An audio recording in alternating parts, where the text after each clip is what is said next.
All right, guys, today I have a very special guest, my friend Chris Kidawski. He's one of the only people that has put their hands on me and completely fixed what the problem was in my shoulder. I couldn't even move my arm, up or down. This guy came in, and I've had a lot of people work on me in all sorts of different ways, and a lot of people have made good headway, but it never stuck.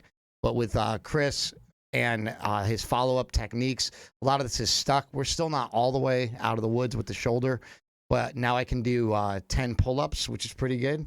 I'm able to move it again and able to move around good. So I wanted you guys to hear what he has to say about pain and getting out of pain and doing it yourself. I think it's a really important message. So without further ado, Chris Kidawski. Flying out of Sacramento, California. Woo! What you gonna do? Better. Stronger. Son of a bitch. Faster. Oh, yeah!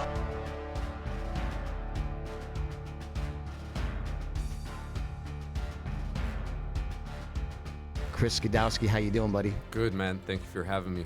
Yeah. One of the first things right out of the gate, we have a lot of people that follow me that are in chronic pain or have chronic pain. What are some of the steps that people should be taking to get themselves out of pain? So one of the biggest things that I see, and it was super prevalent in you, especially with that left shoulder. We need to work on our traps. We need to work on our trapezius muscles a lot more. Okay. And the reason being is because that is truly where the architecture of the human body lies. Okay. For some reason, I don't know why the body decides to do this, that your body never has any obligation to make any sense to you, number one.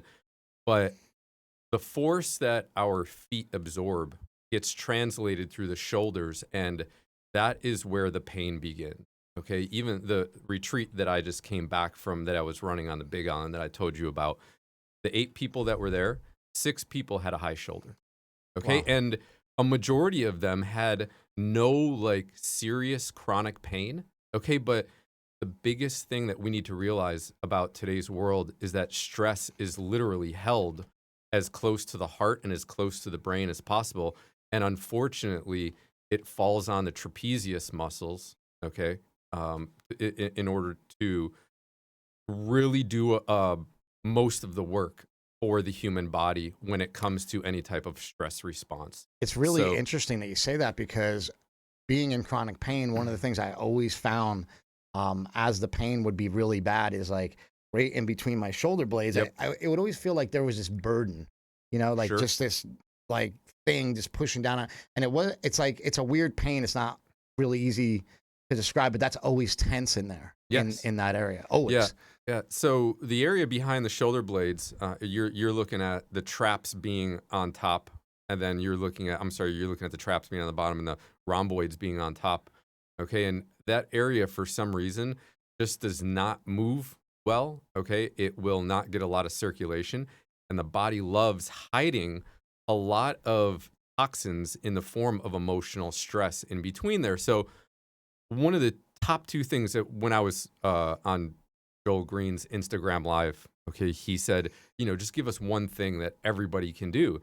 And I said, work on the traps. The second thing would be work on the rhomboids. Okay, and the easiest thing that you can do with that is get a $3 lacrosse ball, lay on the ground, and put it in between your spine and your shoulder blade and roll up and down and try to act normal. Okay, I can guarantee you won't. 99% of people, they are going to have so much pain back there, but a lot of them, they may say, but nothing hurts on a daily basis. I don't hurt back there on a daily basis. Okay, and what I tell people is the only way you're going to find out if your tissue is healthy or not is if you put pressure on it. And most people, 99%, either aren't doing it or they don't know how. Yeah. And then you get some people where they're like, okay, well, I go for a massage, but it's a relaxation type of thing. There's no real pressure gradient there. We're rubbing the skin. We might be sensitizing the ECM a little bit and relaxing us. Okay, but we're not going to be getting into any of the adhesions or the trigger points or the fibrosis or the scar tissue, et cetera. When you worked on me, you immediately went for the traps. I thought you were just trying to butter me up for later on or something. Yeah. But obviously there's something to that. I think I asked you, why do you start with the traps? And you started doing like this really deep, just into the neck, and it feels so good. Yep. I think most people don't realize, like, you kind of did butter me up, because I'm like, oh my God, this feels so comforting and soothing, and I think we don't realize how much pain is held there. Yeah, nobody does. Nobody does. So I think that anybody in the world probably could remember at some point in time where someone came up behind them and like just grabbed their traps and like squeezed them real quick. And it's kind of like a blissful ow, right? Like you're like, my gosh, like that hurt. But then afterwards you're like, hey, can you do that again? Yeah. You know, and when I started my CrossFit facility, this is like circa 2014, I get these big, beefy, young guys coming in, you know, and they start doing a lot of CrossFit, which is a lot of trap work. We're doing cleans, we're doing snatches, barbell, dumbbell, okay? And these kids very quickly start to develop tightness in the traps, and they then start to have pain in their neck, or they're getting pain in the shoulder, or anywhere down into the chest and the upper back. And they would be like, man, you know, I'm trying to hammer on this thing, but it won't move. And I would say, okay, real quick, sit down on the floor here. I would sit on the bench. They would sit on the floor. And I would massage their traps real quick. And you could tell they're super uncomfortable because they're sitting right between my legs. And they're these big, beefy guys. And it's kind of like, I'm a little uncomfortable right now, okay? But then the next day they come in, and you can see now they're uncomfortable to ask. They're like, hey, man, you know, do you think you could, could you please do that trap thing that you did yesterday again? And I'm like, yeah, man, come on over, like, let's do it. And they quickly start to realize that the benefit outweighs how they look when it's going on. And then obviously since then I've kind of created or realized other better ways to do it. And then for people to do it themselves. But number one, and I have no affiliation with them, obviously no affiliate links or anything like that, get a back buddy from Amazon. Buddy. Okay, it's I think $29, $39, something like that, a big blue curved stick.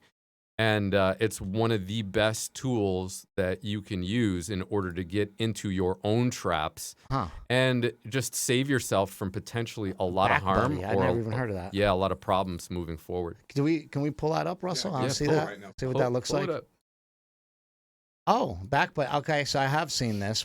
Mark actually got me one of these like 25 years ago, I want to say. Like, we've been in this stuff forever. Yep. We had it was just like a cane. It's called the Theracane. Theracane, right? Remember that original? I broke two of them. And now I use a back buddy. Yeah. So I don't, it's those funny don't break. How long we've been into this kind of stuff. You know, Mark and I have this friend, Carl List, from back in the days at Gold's Gym. And we always just thought he was a lunatic. Yeah. He would make fun of us and call us the Injury Brothers, because we'd come in and be like squatting and deadlifting heavy. Right. Be like, oh, here come the Injury Brothers. He was just joking. Yep. And then he was a pro bodybuilder who was just he was gigantic for a long time.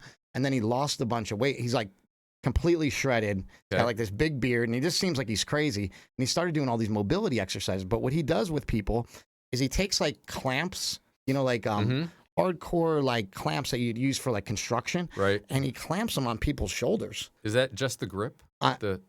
Just the grip? Yeah, like a grip. I think when I did Mark's podcast, he had a mobility tool on there called Just the Grip. Oh yeah. Somebody makes one now, right? But this guy used to use actual clips that you'd use for construction, and he'd clip these people's shoulders, and then he would have them working through ranges of motion, and he had people walk with a plate over their head, which is actually really hard to do. Very hard. And then he'd had these clips on their shoulders. And I was always wondering, like, why is he doing that? But now that you're saying a lot of pain comes from there, and there's a lot of discomfort in there, it all's kind of making sense, because we always just thought this guy was crazy. But as we're moving forward in time, we're realizing like every exercise he did back then was kind of the stuff that you're doing, and it was for a really important reason. It is, yeah. And so it's crazy that we saw an innovator and we were like making fun of it. Back then, you know? Yeah. You guys are making fun of him. He's making fun of you. That's what us dudes do, right? Yes. There you go. So the biggest thing when we are looking at the traps, okay, like I said, the traps hold the architecture of the human body. If you type in anywhere into Google Atlas problem or Atlas misalignment, the chiropractors had it partially figured out. They realized that tight trap brings the misalignment of your atlas, which is the C1, the first bone that the foundation of your skull sits on. Okay, so when that atlas gets misaligned, what ends up happening is the entire rest of the body gets contorted. So the high side of the shoulder creates a low side of the opposite, or a high side of the opposite hip. Okay. And what ends up happening is we get one leg that is longer than the other. Okay. The left leg would be good. The right leg would be short. The left trap would be high. The right trap would be normal. Okay. And what ends up happening is people then go and they load that. Okay. 300-pound squat, 500-pound deadlift. We're benching and things like that. And what ends up happening is we start to kind of get this cornucopia of pain in the body. Yeah. Okay. It's like, man, I'm getting splitting headaches on the left side. Man, my right back is just killing me every time I squat and deadlift. My right knee is just getting destroyed. I don't know what's going on. Okay. So chiropractors will look at that person and they will adjust the atlas. Okay. Number one. 50 over. And They then used to have they'll- those scales where they would weigh you, and Yes. one leg would weigh more than the other. It was Yep. kind of a scam to get you to go to Yep. see the chiropractor. Yep. Right. Yep. So it's not so much as a scam, but what it is the chiropractors provide a Band-Aid. Yes. Okay. So they They have an easy adjust way to the fix it. atlas. They adjust the atlas. They'll adjust the rest of the spine on the way down. And then they'll have you on the table laying on your back. And they'll start jamming on that leg, or they'll jam on the hip. Yeah. Okay. And track it. They'll measure both tibia and say, okay, your legs are Now you're straight. even. Now you're even. Go ahead and stand up. Well, the thing about it, and which we got into on Mark's podcast a lot, is that the ruling architecture or the dictator of the body when it comes to architecture is not the bone, it's not the vertebrae. And I ask people, I say, what is the vertebrae connected to? Right? It's connected to fascia, bone, or fascia, tendon, muscle, everything like that. So when we are looking at making a permanent change, we have to make a change to the fascia first. And I believe that's what you were alluding to at the beginning when you said, a lot of people came on and worked on me and things helped, Yes. but nothing's been permanent. And you can see now that you're continuously making headway. So instead of getting 1% tighter and that shoulder needing imminent surgery, you're getting 1% looser a month. And Yeah. you're not going in reverse because you're working with what's true, with what's mechanistically true in the body. You're not working with bone. You're not working with tendon. Those are secondary sources, okay? Those are things that the fascia relies upon for input on how the body is working and where our architecture is. And when we are misaligned, okay, we're very unstable, and the body has to work tremendously harder in order to move us. How do I fix that? Because I am tremendously misaligned. So my left leg is, substantially longer than my right leg. Because of your left shoulder. And a lot of people tell me like, oh, you need like a lift or whatever. And I always think like, that's like, yeah, I guess that's like a way to fit. But is that good? A lift? Or is it like, is there better It's ways not. to fix it? It's not. It's a Band-Aid. You got That's what I to was thinking. continuously work on the trap, okay? And there's going to be stages. Trap's going to release, then the rhomboid and a couple other muscles surrounding the shoulder blade. Then we're looking at the erector spinae all up and down the left-hand side of the back. Then we're looking at releasing the right glute. All of this is spelled out in my head, neck, and shoulder pain Bible and in my back pain Bible. I show people it's the 5th way that the back breaks. Okay, and then for the head, neck, and shoulder pain Bible, I show people that this is what actually creates POTS. Where okay? can people order that? Or Like, where can they Amazon. find it? Amazon? What is yeah. it called? Head, neck, and shoulder pain Bible, and then the back pain Bible. Okay. And then I also have the knee pain Bible and the foot and ankle pain Bible. You got all sorts of Bibles. So all of them. That's why it's the pain Bibles. Okay, Pain now it makes Bibles, sense. I was yes. always like, I don't understand why your Instagram was the pain Bibles, Yes. but now it totally makes sense. Yeah. So I show people too, anybody out there suffering with POTS, postural orthostatic tachycardia syndrome, okay? When you look at a misaligned atlas, okay, there are 28 different symptoms that this problem will provide, okay? And a lot of them line up to the symptoms that POTS provides too. And I've hit people up multiple times on social media when they say that they're struggling with POTS. The quarterback of the Eagles a while ago, what's his name? Wentz? Not Or- Wentz, the guy that replaced him that won the Super Bowl. Oh, yeah. I forget his name now. I though. can't remember his name. His wife big time problem with POTS, and he was very vocal about it. Hit him up a couple of times. Hey, man, if you need help, I know how we can get rid of it permanently. Was it Nick Foles? Was Nick Foles. Yeah. Yes. I was going to kill me all day if I didn't get it. And, he probably looked like, oh, gosh, I have 89 followers on Twitter. I'm like, what does this guy know? Yeah. And probably just deleted it. But still, I reach out and I try to help. Okay. When we start to align the atlas, what we start to notice is these problems with POTS start to go away. The low blood pressure, the dizziness, okay, the metabolic fluctuations, the racing heart, the high blood pressure, et cetera, okay? And the reason being is when we look at the body, once again, okay, we're going to look at the body on an anatomy chart, and it says that there are 10,000 nerves, okay? And the spoiler alert is there's one nerve, it's the spinal cord, and it begins at the brainstem. So when that atlas is off kilter or tilted, now all of a sudden we're compressing the brainstem. So the brain and the fascia are sending messages down the brainstem out through the nerves, okay?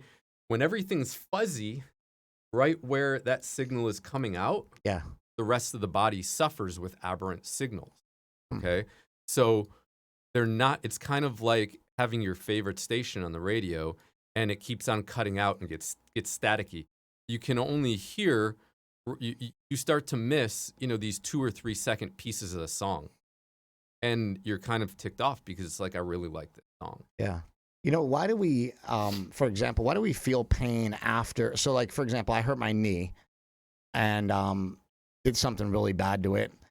And it hurt for a while, right? It's going to hurt really bad when you first, injure it. And It was inflamed and it hurt. But then after a while, like the inflammation goes down, the pain starts to go away. But then it still hurts like years later. Why? Right.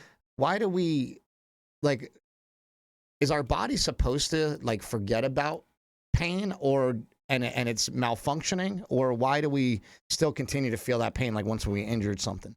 That's a really great question. So our body is what we call an open system. I actually wrote an article about this and I put it on my website. And then I realized that I just gained absolutely no traction on my website whatsoever. So I was like, why do I even have this up there? And I pulled it back down. But we're looking at a guy named Ilya Prigogine, okay, who was a Nobel Prize winner, I believe in the 1920s or 1940s. I can't remember. He ended up doing some really fantastic work on open and closed systems. The body is an open system, okay? And basically, an open system is morphological, okay? You can change it. A closed system, when you change it, it's done changing, okay? So a closed system would be like a brick. You smash the brick, it's in 1,000 pieces. There's no way it's getting put back together, okay? The human body, if you get a cut, a bump, a bruise, if you tear an ACL, you can put it back together and it corrects itself, okay? Hopefully.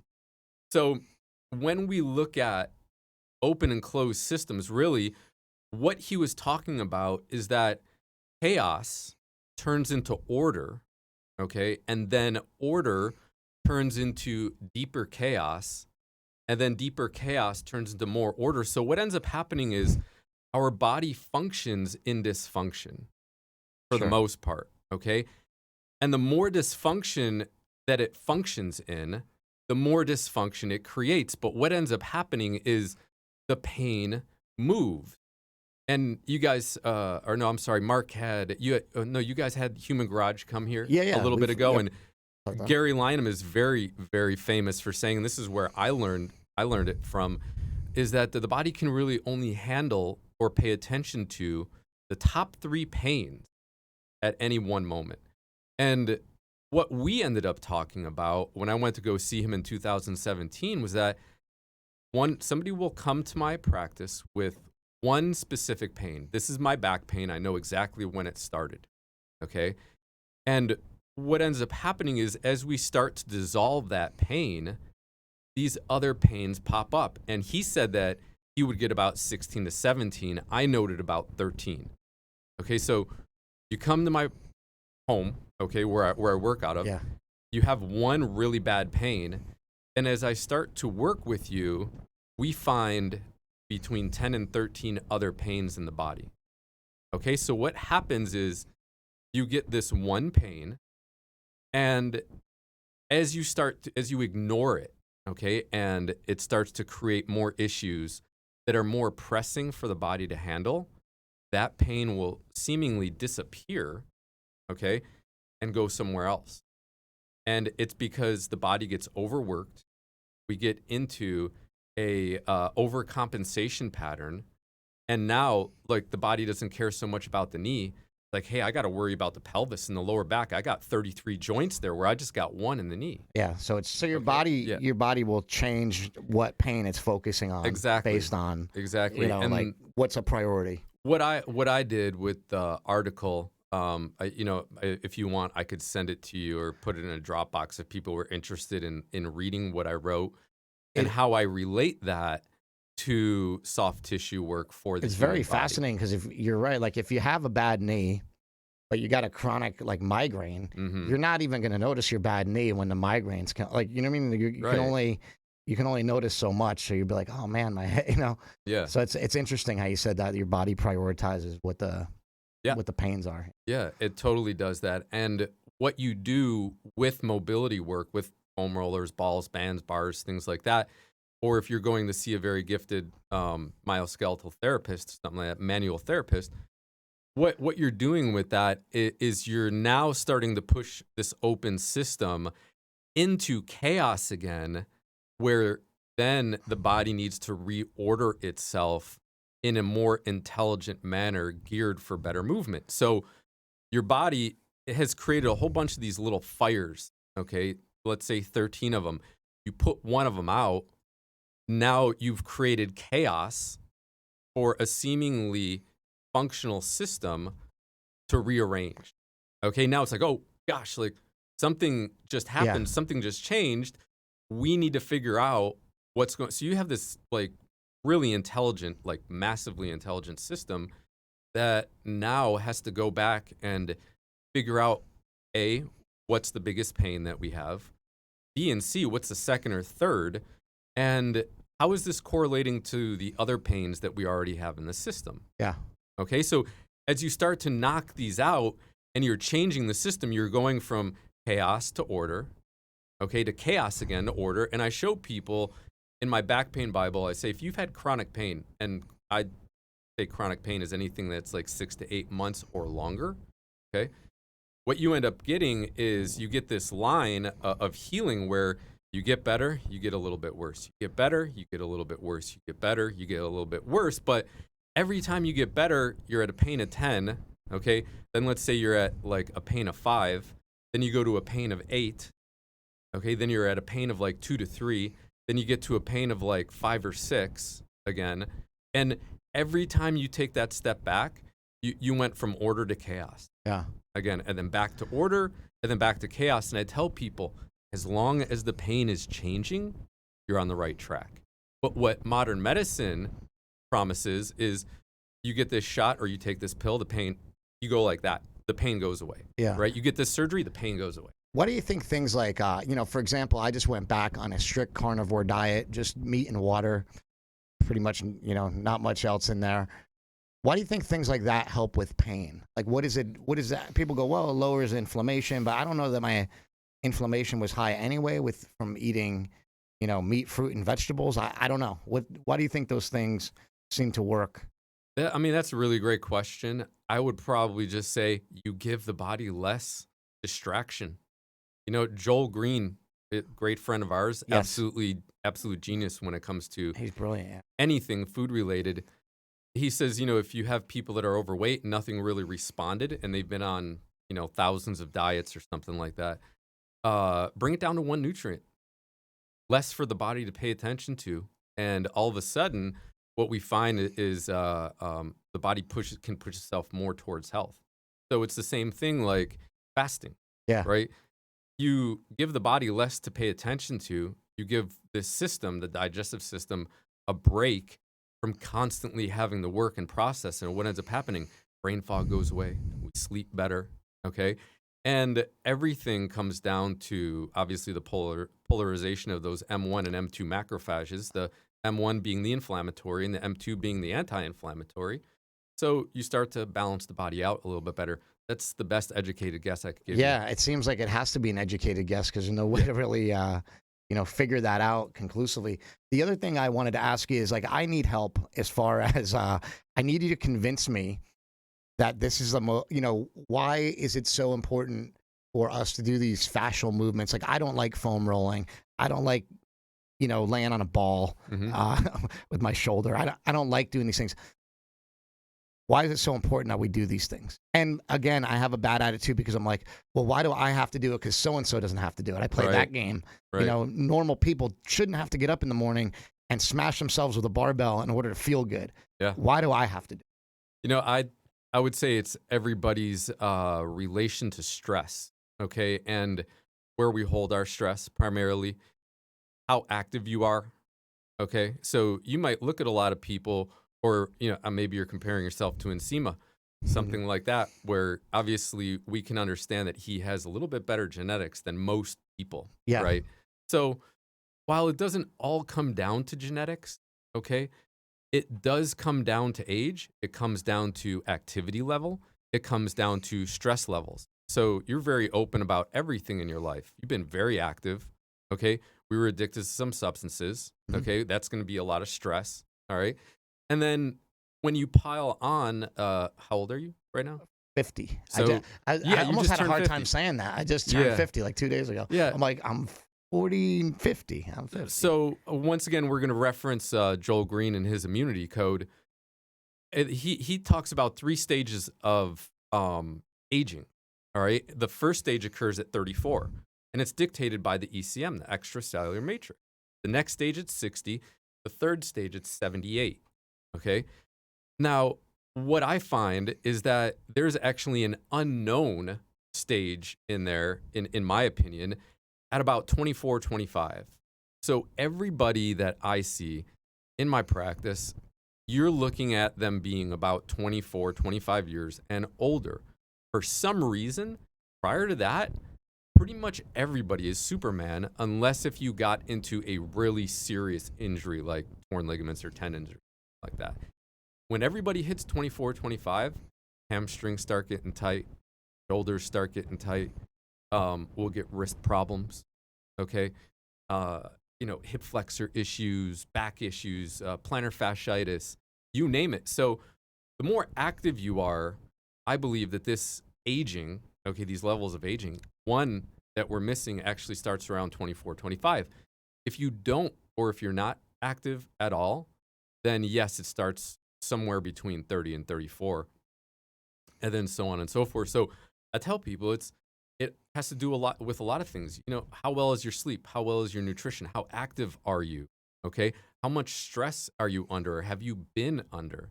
Okay. So for some people, it's not a lot. For some people, they're ticking the box in every single one of those categories. And then it also comes down to your mindset. Do you do things half-assed, or do you go 110%? Guys like me, you, Mark, and Seema, like, we're going 110% in everything that we do, right? So that's going to add stress, and that's going to give us the tendency also to burn out a lot faster than other people who wake up with no daily motivation or inspiration, or it's like even a question whether or not they're going to work out that day. Yeah. You see what I'm saying? So where guys like us, even if we're in pain, it's not even a question that we're going to go and work out that day. Of course you're going to work out. Of course we're going to train, right? So it comes down to those. Is pain a mindset? I know a lot of people say like, oh, it's in your mind, right? And one of the things that Mark got me to drop the other day is like, I've been telling people I've had chronic pain my whole life. And I'm like, just done saying that to people. Mm-hmm. I've had chronic pain my whole life, but I no longer do. I'm not in chronic pain. Yeah. I don't have it anymore. And I just woke up one day a couple weeks ago and said, like, I'm not in chronic pain anymore because I don't feel it every day. Now, I get aches and pains, yes. But I feel like just declaring that got me out of a rut that I'd been in forever. Right. So there are a couple things that we can talk about. I don't know if I want to get like super, super detailed, but if you read Dr. Joe Dispenza's book, You Are the Placebo. Yeah. He talks in there about a gentleman who woke up one day, wasn't feeling well, went to the doctor. They did some tests on him, said, you got throat cancer. You got 6 months to live. We need to do surgery now. So they did the surgery on him, okay? And when he came back a couple months later, they assessed him. They said, sorry, still there. We didn't do a good job. We think that it's uncontrollable, and you only got a couple months to live. So he ended up going to live with his son and his daughter-in-law because he absolutely loved being with them. And when he got there, they said, what can we do for you? How can we make you comfortable? He goes, I just want to make it to Christmas because I love sharing Christmas with you guys. And that's really my goal. So he went to the doctors while he was living with them. And the doctor looked and he said, yes, the cancer's still there. And he goes, what do you want me to do for you? I can give you some drugs, make you feel more comfortable. And he goes, I just want to make it to Christmas. The guy's okay, they give him the drugs. So he ends up living, I think, 2 or 3 weeks past Christmas. He dies. They do an autopsy, and they don't find a single cell of cancer anywhere in his body. Okay, and what Dr. Joe Dispenza was showing is the power of the mind, number one. Yeah. And then your environment of belief. Okay? And what this guy did was he was misdiagnosed, number one. Yeah. Okay? Number two, everybody that he surrounded himself with believed that he had cancer. Even he did too. Okay? So it shows that we become what we think. Yeah. And we can literally check out anytime we want if we believe strongly enough that we're sick. So, of course, if you wake up every single day and you have this record player, okay, and it's playing the same old song, my knee hurts, my knee hurts, my knee hurts, my knee is killing me, my knee is killing me, my knee is killing me, okay? What ends up happening is that positively reinforces every day that you're going to wake up with pain. So one of the biggest things when I work with people, they will say, oh, my back was good for the first half of the day and then it started killing me again. And I said, watch how you talk to yourself. And they're like, well, I know. Well, if you know, then don't do it. Yeah. Right? You can say, my back's not optimal. You can say, I would like my back to feel better than it does right now. Or one of my favorites, okay, anytime you're waking up or going to bed, what you can do is probably for about 2 to 3 minutes, just continuously say, I'm healed. I'm healed. I'm healed. I'm healed. That's sort of what I was saying. Okay. I was on a walk the other day, and it's 6 o'clock in the morning. I'm doing 20,000 steps. I'm like, I'm not in pain. This is bullshit. Yeah. This is my mindset telling me every day you're in pain because you've been in pain. Yep. But you're not anymore, and you need to get yourself out of it. And it's something that I just wanted to share with people. Is I think that my brother really pushing me. He got kind of hey man, you got to stop. He got a little tough love. You got to stop the bullshit. Yeah. You're in pain because you keep saying it. Yeah. And exactly. I'm like, no, but you don't understand. But there's real pain. He goes, I understand there's real pain. I have that too. I wake up every day and shit hurts. But I go and I run and I do what I need to do. And it was there was real pain there. But when I faced the adversity head on, and I said, are you doing everything in your power to get yourself out of pain? The answer was always no. Yep. And then when the answer became yes, when it was I'm sleeping right, I'm eating a good diet, I'm walking, I'm doing all these things I'm supposed to do, doing the myofascial release, doing all this stuff. Then when I said to myself, are you doing everything you can do to get out of pain? Yes. Are you still in pain? No. Oh, wow, it worked. Yeah. And it's really hard to accept because I've been fighting this losing battle for 30 years. Yeah. Yeah. So what you become what you think, right? And what we need to understand is that the brain and the fascia are both the supreme protectors of not only your movement, but your body. Okay. So it is not going to go quietly into the night. It's not just going to all of a sudden one day be convinced because you decided to roll on your glute with a lacrosse ball that your sciatica is gone permanently. Okay. It needs convincing on a physiological and then a somatostatic level. It's not just, okay, taking care of the body, but then it's also how are you talking to yourself in your head about your body? Yeah. Right. And, beyond mindset, do you feel like, I know you said you had some stuff that you wanted to talk about that you didn't talk about on Marks because it was a little controversial. Yep. I would like to hear that stuff because I'm big into controversy. So when we dive into that kind of stuff, what other stuff are you talking about that was possibly controversial? So one of the biggest things that I didn't explain on Mark's podcast is how I got into body work. When I was 14 years old, I went and played basketball, and I was running up and down the court, and I can remember to this day, my knees felt like jelly. Okay, they were almost kind of going numb, and I didn't understand why. The next day I woke up, incredible knee pain, go to the doctor, and the doctor takes a x-ray of my knee, looks at my mom and says, this is the healthy bone structure of a normal 14-year-old boy. I don't see any pain. So my mom's looking at me like, are you trying to get out of school? Like, is this like a cry for help type of a thing? We go to another doctor. Same thing. They take an x-ray. He's healthy. We go to one more. Take an x-ray. He's healthy. Okay. So my mom is kind of like, Chris, I don't know what to tell you. And I'm only 14 years old. This is like the mid-90s, early mid-90s. Okay, so I'm sitting there feeling kind of failed by the westernized medical system. And I say, okay, well, if I'm healthy, I guess I just got to deal with this. So for the next 16 years of my life, I'm dealing with excruciating knee pain. Okay. Ended up tearing both patellas, okay, and then got them surgically repaired. After getting them surgically repaired is when 30 and then 34. Okay, so at this point, I'm starting to realize, like, wow, I really need to do something. I need to make a change in my life, and stopping training or activity was not an option, right? So I start to dive into this world of soft tissue, and I start learning about trigger points. And what ends up happening, I get into my quad, or I get into my adductor, and it's pushing crazy amounts of pain into my patella. I'm like, wait a minute, how does this make any sense? The same pain that I feel when I squat, run, and jump is manifesting by applying pressure into my groin. Okay.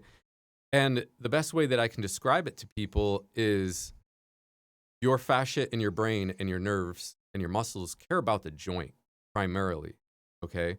Because that needs to get us somewhere in order to hunt or bring water back to the tribe or whatever. So we're looking at an evolutionary standard. The other thing, too, is that if you have an injury somewhere upstream from a joint, okay, or somewhere downstream from a joint, like Kelly Starrett would say, okay, what your body's trying to convey to you is pushing pain into the knee to tell you to stop using that muscle. But we look at the pain in the joint and say, it's got to be the joint. We look at the pain in the back and say, my back hurts. Now, my back pain Bible is solely based off of the fact that one glute gets tight, it pushes more pain or more force to the opposite side back, okay? And that is how we start to function dysfunction. That creates issues when we bend over or squat. So, of course, how many people in the world are calling up their boss every day and saying, my glute is killing me, I can't get out of bed? No, everybody says my back is killing me, can't get out of bed. And then when they come and see me, we find that it's a glute or a hamstring that's just off the charts tight, creating dysfunction for the back. But how does the body stop you from using the hamstring or the glute? The back gets pain and you lay in bed. Yeah, there's a couple of things I need to learn from you while you're here before we leave. Hopefully we can get into the gym a little bit because my hamstrings are literally the tightest hamstrings in the world, according to everybody that's ever worked on me. Yep. So I need to figure out, okay, this is a problem. How do I loosen them up so I don't get trash talked every Yeah. time I get worked on by somebody. There are a lot of ways. Yeah. There's a lot of ways. So at a very young age, I already had there were a couple other things that don't relate to soft tissue that I won't bore people with, but at a very early age, modern medicine kept on disappointing me. Yeah, failed you and basically. It's failing why I me. made Prescription Thugs. Yes. You know, I'm like, this Yeah. medicine failed me. Yeah. You know, that it wasn't the answer. Exactly. So I got to the point where I just didn't trust the guys in the white coat anymore, and I said, you know what? I mean, I spent like $30,000 to $40,000 trying to get rid of my knee pain, and I got to the point where I said, this is just not meant to be for somebody else to quote unquote fix me. I obviously need to heal myself. And when I started down that path, all the answers slowly but surely, came down Yeah. to me. And if you look through like all-time stoicism, and you look at even like Mark's brand of supplements called Within You, because Yep. our mom always taught love us it. everything that you need comes from within you. There's no external things that you actually need. And when you look at it, you're like, yeah, I can kind of fix myself. You know, I can train myself. I can, it is interesting that all these things, we have them within us. We have the ability to literally fix ourselves. Yeah. And we just don't know how a lot of times. Yeah. So that was kind of that was disappointing fact number one, right? Disappointing fact number two, graduate from the University of Hawai'i with my master's in kinesiology. You're all okay? pumped, like, And here I go, take on the world. Yep, exactly. And I ended up getting a job at a physical therapy clinic right down the road from where I lived. It was like a 5-minute bike ride. I loved it. So for 6 months, I'm in there, and I'm more on the sports performance side. The kids that end up, whatever needs to be fixed gets fixed. And the owner of the physical therapy facility wanted to keep them there and train them, okay, and get them bigger, stronger, and faster, Yeah. right? So in my downtime, what I would do is I would help on the PT side as well. And within 6 months, I became not only the go-to sports performance guy, but the go-to therapist.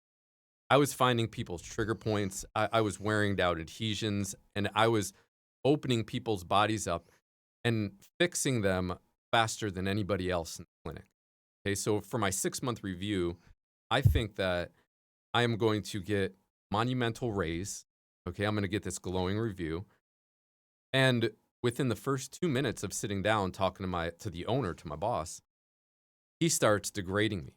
Yeah, you're in trouble. And he's like, look, he goes, you're not a yoga instructor. I don't want you stretching people.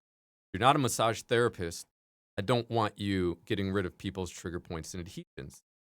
You are here to dangle the carrot. Yeah. You are here to give people just enough so they know that they're getting better, but not too much to where you kick them out of their insurance payments and out of our facility Yeah. faster than they are supposed It's similar to. like what happened with Dr. Sean Baker. He wanted to help people with their diet before he operated on their knee. Mhm. And the hospital said, no, that's not what we do here.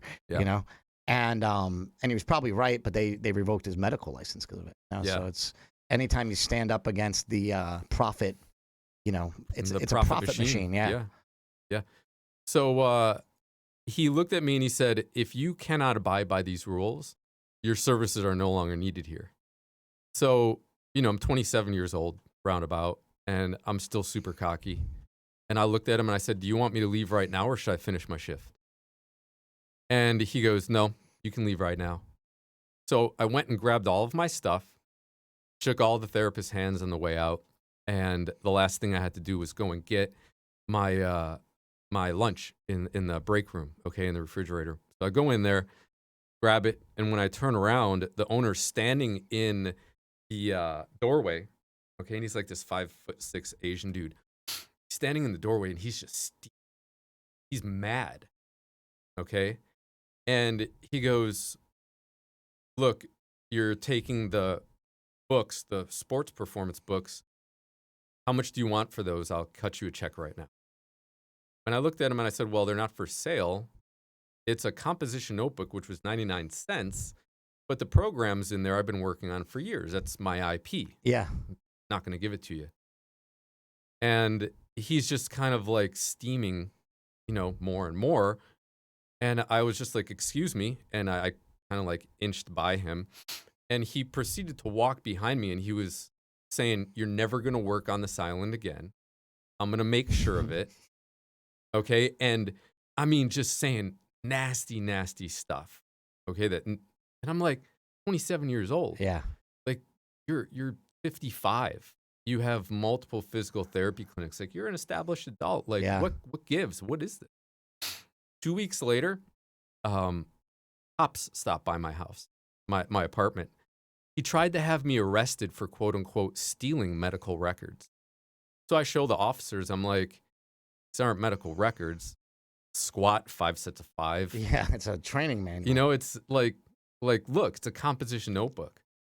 So they're kind of like mulling it over, like, man, like, what do we do? I had to fill out an affidavit. Okay. Everything goes before the judge, throws it out. And I'm just like, what is it with people in these industries, in the medical industry? Are you supposed to be helping people? Yeah. Isn't that what the Hippocratic Oath, first do no harm, right? And like, I want to get into that. Like, that's what I want to do. And it was at that point where I made a decision that if I am working in this profession, I'm never going to treat somebody like that. And as a result, 17 years later, I'm never not busy. Awesome. And what these guys do, what a lot of these guys, they operate on the scarcity mindset. You know, we can't fix this person too quickly because where's our next client going to come from? You know, no, we need this person here as long as possible. So conspiracy number 3, the strengthener, the cherry on top. Okay. A couple years ago, a friend of mine started dating a director of physical therapy at a clinic. And she asks me, she's like, how many sessions do you typically do for somebody in pain? And I said, between 5 and 7. And she just kind of like laughed and she's like, that's amazing. I said, how many sessions do you typically do? Well, like, what's your average for the clinic? 54. I'm like, what? That's crazy. And she goes, yeah, it's typically 36. And then for the insurance, and if the problem still isn't fixed, then they get an additional 18. And she goes, nobody's out of there before 54.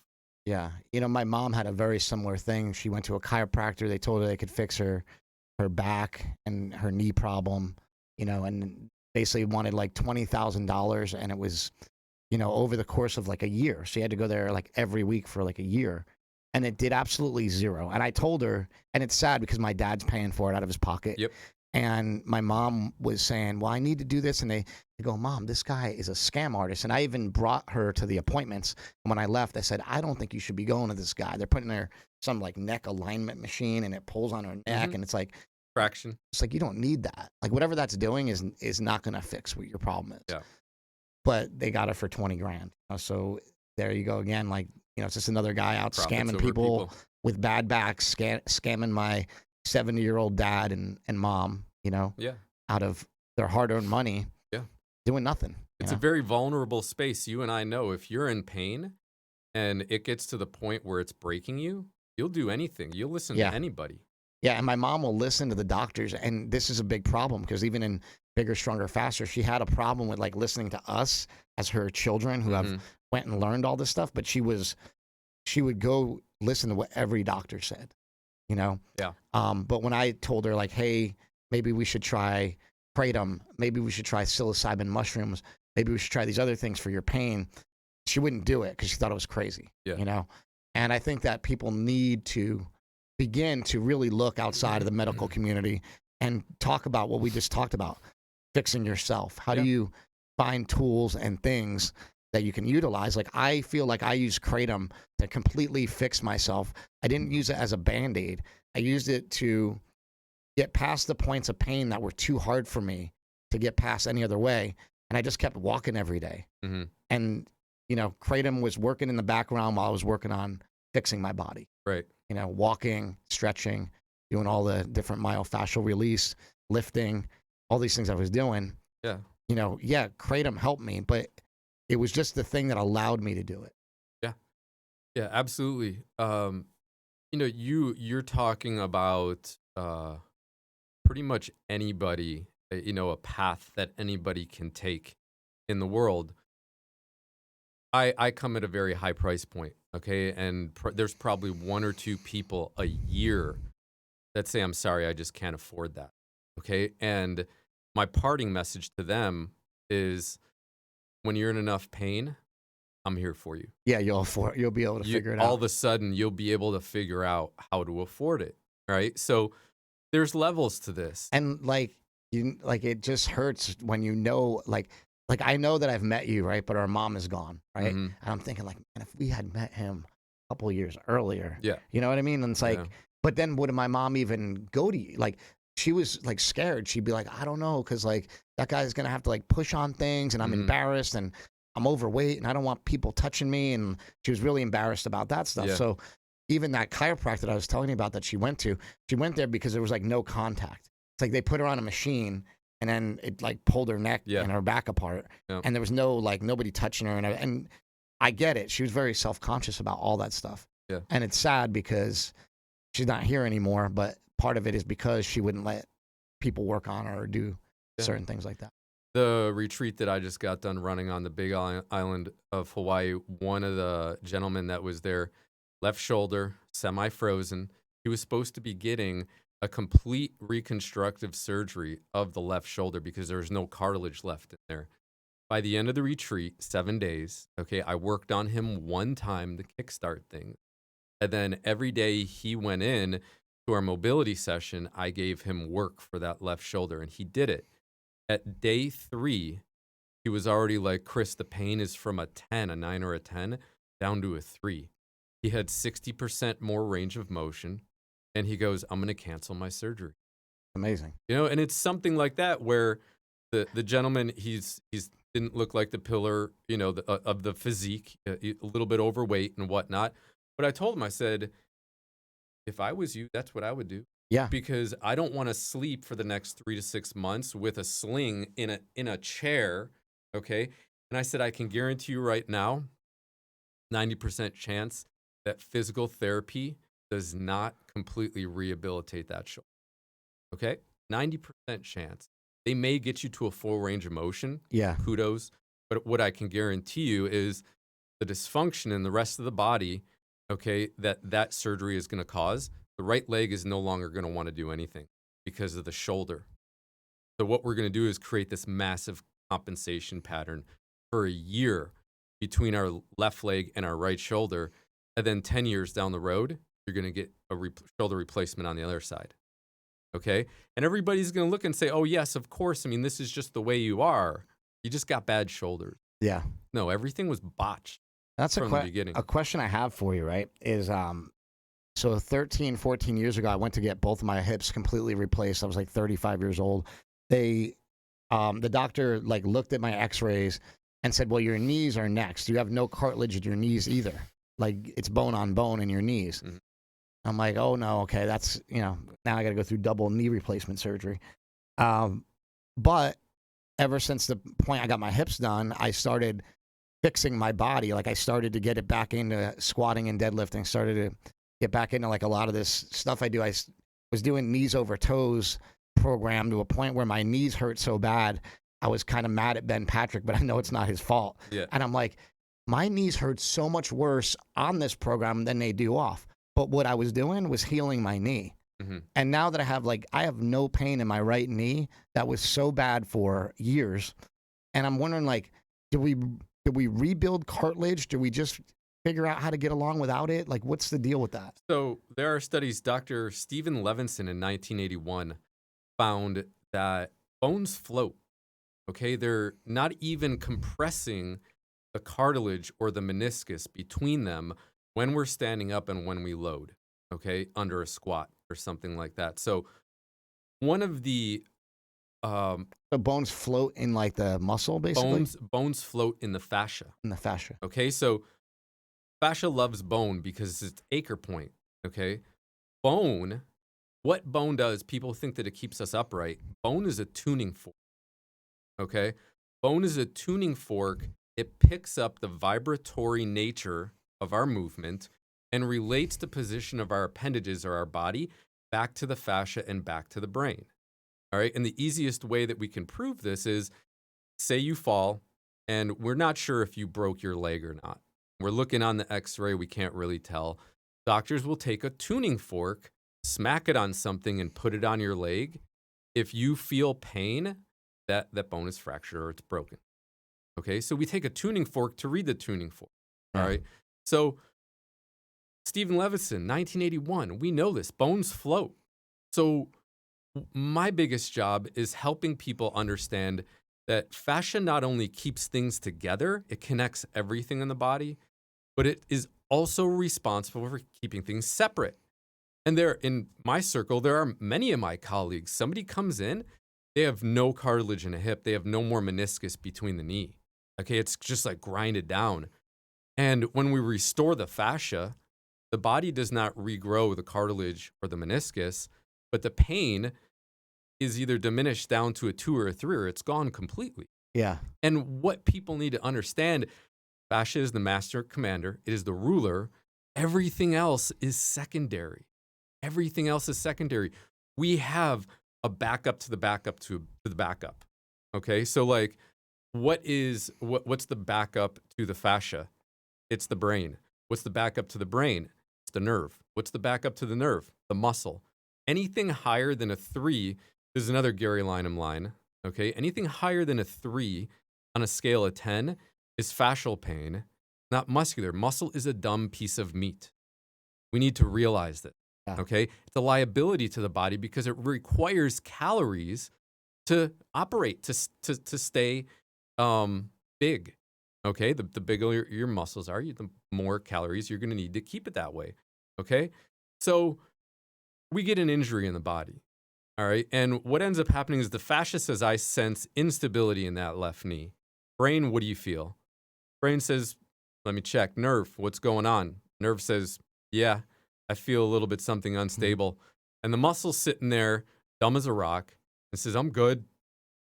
Okay, well, the fascia says, I feel it, the brain feel it, the nerve feels it, there's a problem, and the fascia will lock down a specific area in the quad, maybe something around the knee, okay, to provide more stability for us. All right, so while it's very much a dictatorship when it comes to fascia, it is also still a republic or a democracy where it's asking the second and tertiary areas or pathways or substances in the body, what do you feel? Okay, and everybody believes it's the muscle. Okay, Sean Gibson, I believe 2003 or 2009, he does a study where he has people walk downhill, their quads get sore. Okay, the next day, everybody comes in and says, yes, my legs are really sore. And he does 2 things. He injects a sugar solution into the muscle and says, you feel more soreness. Now, sugar is an irritant. Yeah. Okay. No more soreness when you inject it into the muscle. He uses an electron microscope and injects it into the ECM, the fascial layer between the skin and the muscle, and people instantly feel more soreness. So what gets sore when we train? Our muscles or our fascia? Our fascia. Fascia. Is there a way to, I guess, like, is there anything that we can do that's like restorative to the fascia that we could do every day? Or is it just like these, or is it just these movements? Like, does anything like a cold plunge or a sauna, does that improve your fascia? Yeah, absolutely.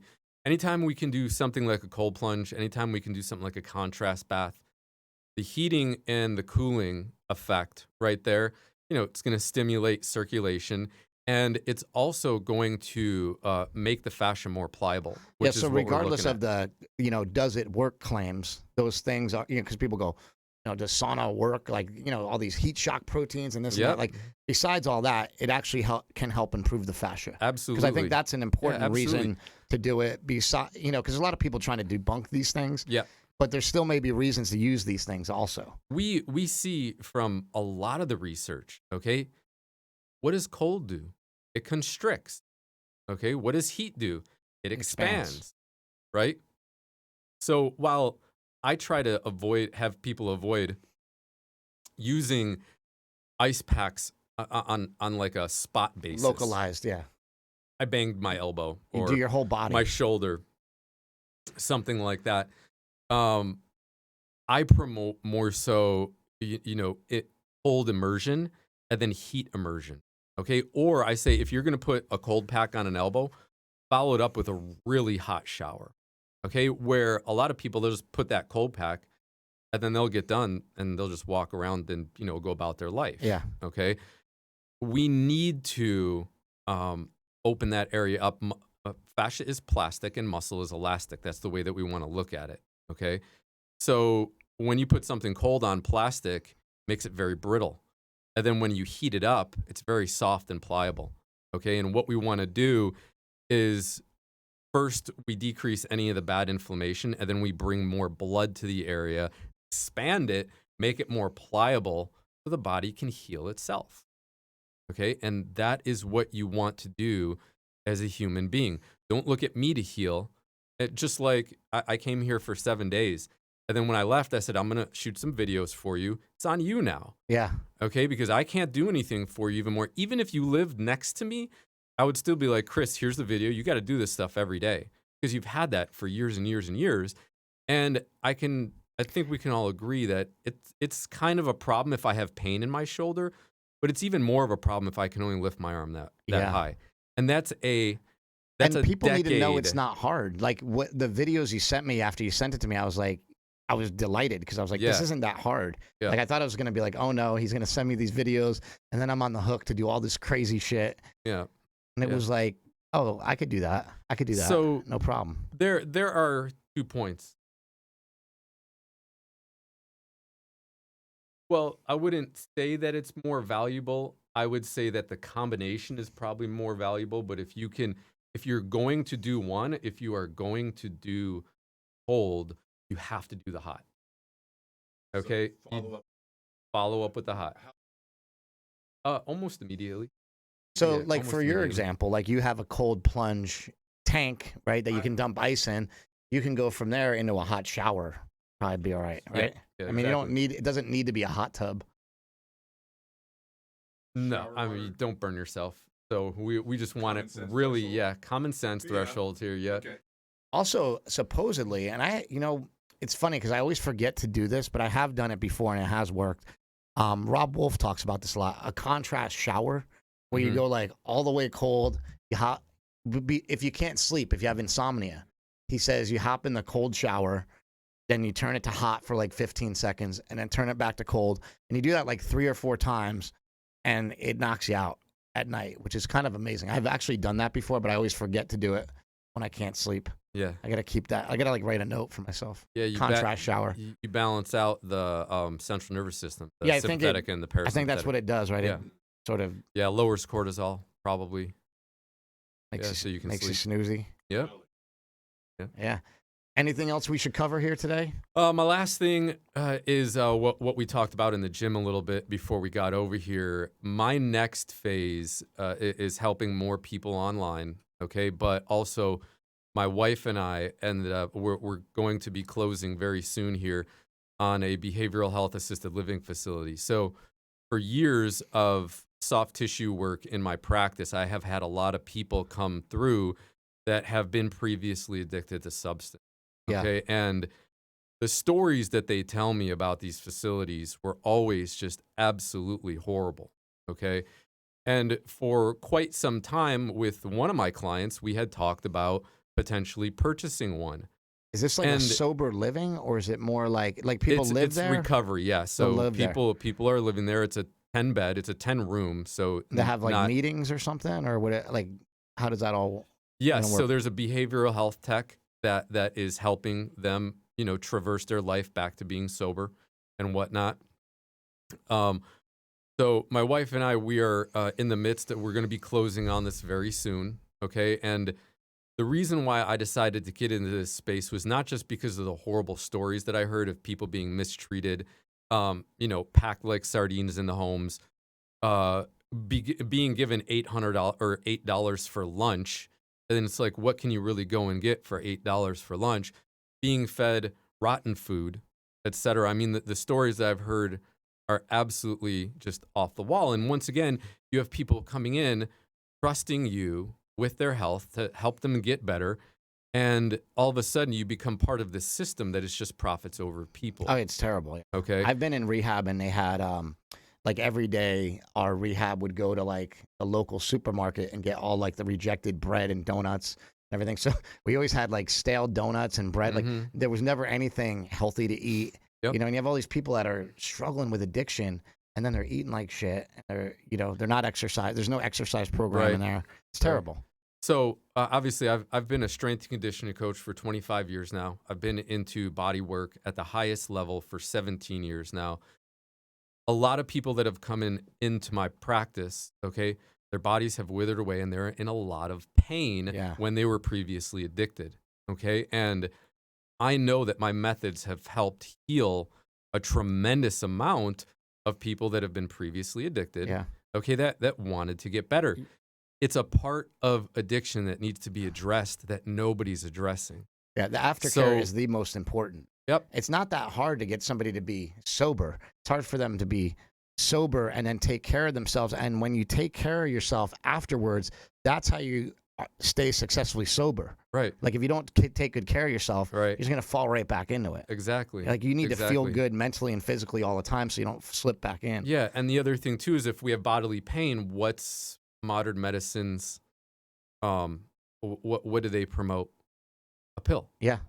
Okay, so you're getting rid of an addiction to a pill, and now you're taking a pill for, regular pain, even if it's something like Advil or Tylenol. Okay, where for me, what I'm teaching people is how to find the source, the problem of the pain to get rid of the symptom. And we're using foam rollers, we're using back buddies, we're using lacrosse balls, softballs, baseballs, things like that, of which they have no association with addiction. Okay. Yeah.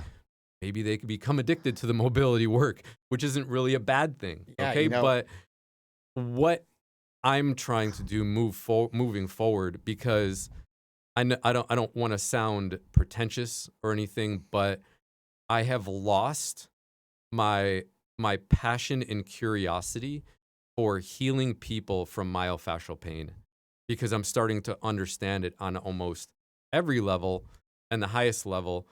I needed something that is going to start challenging me again. I'm only 44. If I was 84, maybe I'd just hang it up and be like, I'm going to go live in Hawaii. Okay, and that's that. But I still have a monumental passion to help people. Yeah. And I feel like I would love to help in any way I can. So if there's any way that you get this place open, I'd love to come speak there. I'd love to come to talk to people. I'd love to come help give you ideas. I would love that. I would love that. I have a couple professional athletes that are lined up too that were previously addicted to some substances and are going to be able to come and convey that message too. But really, I'm calling upon anybody out there. If you are dealing with addiction and you're trying to recover, somebody, a friend, a family member, a coworker, whatever, you can email me at rebuildingyou@protonmail.com. And we'll put that on the notes. Yeah, and that's going to be my platform for helping people recover better and in a more permanent way. We're going to be understanding how to exercise, how to get rid of physical pain. I'm going to teach people permanent recovery. Yeah. I'm going to teach people how they can seal and heal their gut. I'm an immune-centric certified coach from Joel Green, the Master Yoda himself. Yeah. Okay. Which again is not being addressed. So the data is out there. I can't tell you, probably like 47, 50 studies showing you become addicted to a substance, you get leaky gut. What comes next after that? Leaky blood vessels, leaky endothelium, it's over. Big problem. So we're not just looking at healing the gut, we're looking at healing the endothelial system, the blood vessel too, okay? Nobody's doing this, nobody's talking about that. And Joel Green has some really innovative and interesting ways of fixing gut problems. It's all through food. It's all through food. He sent me a whole protocol for my friend who has Crohn's disease. Yeah. And I was like reading through it, and it's like, add in 4 garbanzo beans. It's like very technical, and it's like weird things that you would never expect. And you're like, okay, well.